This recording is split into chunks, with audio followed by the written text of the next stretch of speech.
Hydrogen जब इनमें से किसी परमाणु से डायरेक्ट जुड़ा होगा, जैसे हाइड्रोजन F से जुड़ा हो या ऑक्सीजन से या नाइट्रोजन से, तो वो हाइड्रोजन बॉन्ड बना सकता है। और हाइड्रोजन बॉन्ड बनता है तो वो जल से क्रियाशील हो सकता है, क्वथनांक अधिक होगा, वाष्पशीलता अधिक होगी, घनत्व अधिक होगा। तो यहां पर आप समझें HF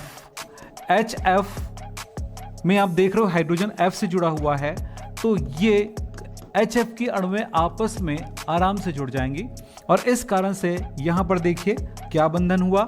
इस जगह पर इस अणु का हाइड्रोजन इस अणु के F के साथ एक दुर्बल बंध से जुड़ा है। इसी बॉन्ड को हम हाइड्रोजन बॉन्ड कहते हैं और इस जगह पर भी दिखाई दे रहा है, इस तरह से अणुएं जुड़ती हैं। यही वजह है कि ये द्रव या ठोस अवस्था में हो सकता है।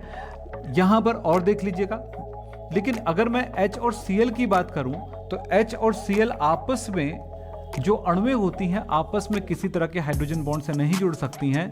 इसी तरह से क्योंकि ये H जो है Cl से जुड़ा हुआ है, फ्लोरीन से नहीं जुड़ा हुआ है, ऑक्सीजन से नहीं जुड़ा हुआ है, नाइट्रोजन से नहीं जुड़ा हुआ है।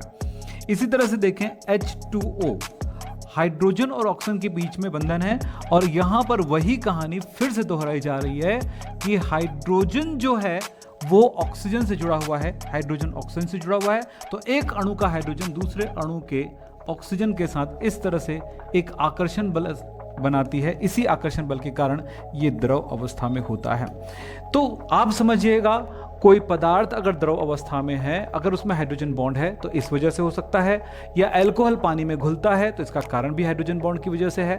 तो बहुत सारी बातों का हम आंसर दे पाएंगे यदि हाइड्रोजन बॉन्ड को समझ जाते हैं। तो हाइड्रोजन बॉन्ड को समझने के लिए बस इतना याद रखिएगा कि हाइड्रोजन का फ्लोरीन, ऑक्सीजन, नाइट्रोजन से जुड़ा होना अनिवार्य है।